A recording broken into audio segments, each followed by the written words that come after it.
The crazy hybrid monster that you didn't think that we would see is here.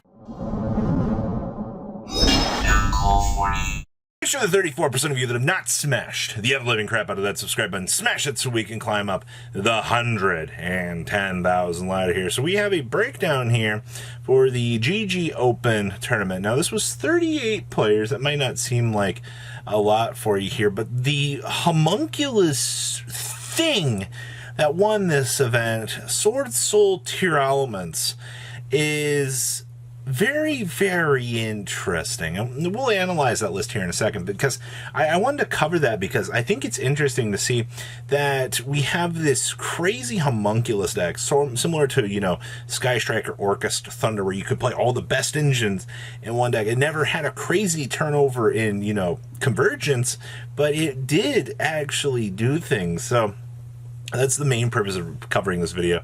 And of course, the Blackwing hero deck here that, well, actually was amazing. So we had 3 tier elements, counting 2 of those as a Shizu and 1 Sword Soul variant. I can't believe that. I can't believe I'm actually making a video here on Sword Soul tier that actually won an event. Like, what kind of crazy time capsule are we in out here?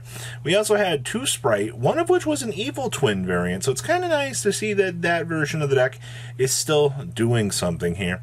And then your other category here was a Blackwing player. Like I said, that deck actually placed, what was it, 2nd out of this tournament? Which is nothing short of a miracle. We also had a Flandres player. I mean, Flounder actually doing something out here is kind of cool. And we also had a Kashtira player as well. Now remember, this is all upcoming good set. So, you know, for this being pre-Photon Hypernova here, I think there's really a lot to unpack here for this tournament. So, all right, am I surprised by any of this in Top Cut? No, I'm not.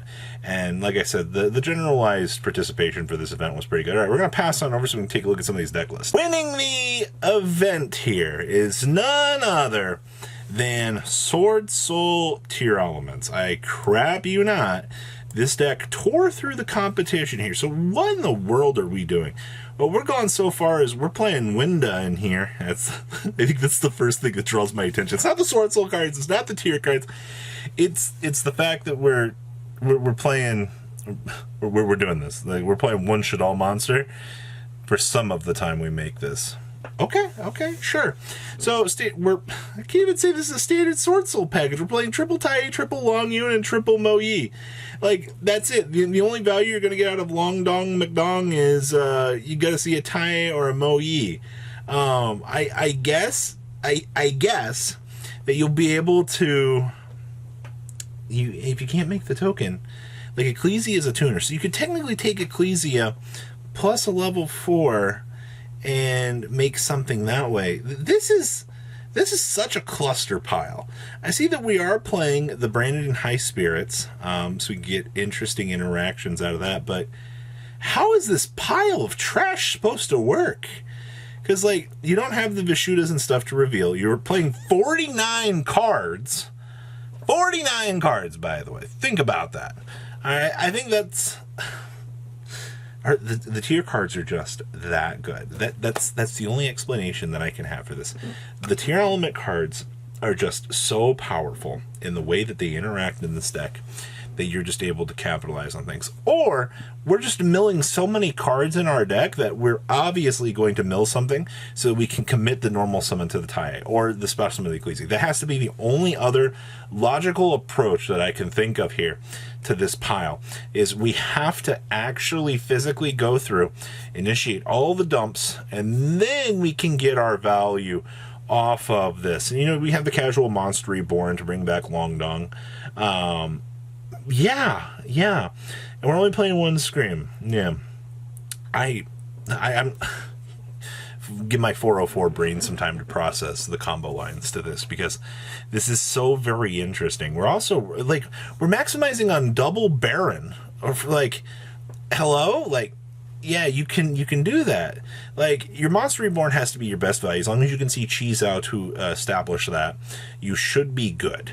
But for the most part, this, I'm amazed that it took so long. To be fair, I've seen ideas like this, but I've never seen anything actually take off on the tournament level circuit. And I think that's why, like, I'm genuinely just kind of like wowed right now by this, because you don't really see a lot of this.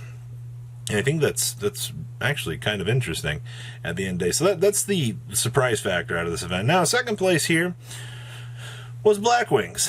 Are we in like a time capsule here? Like, are we in like later half of 2023 here, where like Tier has just like been bullied so hard on the list they've been forced to adapt Sword Soul cards?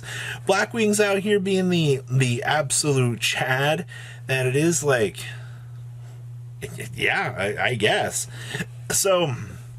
Your real immediate value in this, I see that we are playing Shifter. Well, unfortunately, I kind of agree with you. You're kind of going to have to rely on Shifter here in order to get that game plan rolling. It's just kind of an unfortunate side effect of things that you just kind of have to rely on. Like, I don't know. I don't really have any other words to really say about that. It just kind of sucks that you're forced to adapt in the way of having to play that. For the most part here, I see that we are playing the Kaiju in here, so we do have access to the Dark Kaiju. I mean, if not, it's an allure target. I see that our extra deck down here does give us access to rank up into Unfair Kali King Yuga. Now, all real things considered here, I think it's a pretty cool line that we can actually make that. I see we're also playing Arsenal Falcon in here as well. So, I mean, if you do get 2 level 7s on the field, go ahead and overlay them. It would have been really cool to see a barrier statue in here for that, but I mean, free access to the Arsenal Falcon. It's kind of cool, I guess. I mean, obviously it's going to have to do with your rank up package. Still standard, all the standard Blackwing cards are used. So I see we're playing Salesman down here as well. That's kind of interesting. Considering the fact that you can blank anything that becomes an issue for you via sales ban, at least for the turn, should get you. I think that's how we got some free wins here with this. It's actually kind of why that's important at the end of the day, is that free resource generation that you actually generate through that is actually kind of good. So overall, not too bad, but definitely a cluster pile here. Now, Flaunderies. Well, if it isn't D-Shifter Maximum, the deck. Well, I guess the most interesting thing to say about this list to start things off here is we're playing one Macrocosmo. We're not even playing Dimensional Fissure. We're just playing the one Macrocosmo. So on that off chance that we draw it going first, wouldn't you rather just play the Di-Fi at that point? I guess the big thing is it becomes a global banish versus not a like full global banish. So that is actually something kind of important to, I guess, see. This extra deck is wild. This duelist took their entire extra deck from Sword Soul -1 card and said, okay, it's good. I mean, Pot of Prosperity. I figured you would have put in the 15 card at least, but, you know, it didn't need it. It was able to get, you know, 38th place out of this, which is not surprising. We're playing Dark Ruler No Mores, Standard Advent. We're playing one Gold Sarcophagus.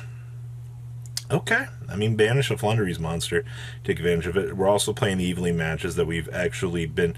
We've seen a lot of Evenlies. I'm not no stranger to that. That card's been sticking around for quite a little while as of late. And I see we're also playing Double Book of Moon as well. Side deck is some of the most standard Yu-Gi-Oh! Ever.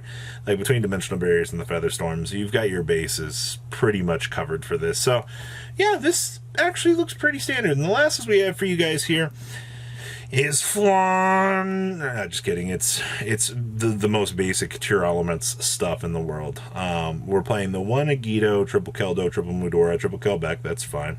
We're playing 6 Bysteals in the main deck. Maybe that's why this duelist didn't have a good time, was because they end up playing against Flaunderies and they saw all their Bysteel cards come to their hand and they're like, oh boy, my favorite thing in the world, bricking. I also see here we're playing the Evenlies on the side deck. It's not something you see a lot from this deck, but I do believe that there was probably a lot more Rogue present for this particular event that you really kind of had to deal with. So that's definitely something kind of worth noting here overall. But I don't have any other real thoughts for this event. First place is an absolute monster. I'm happy as crap to see that something like that is actually working out here.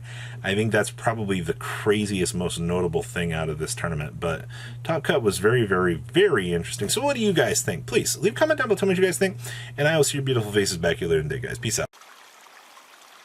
Patrons, thank you. ya!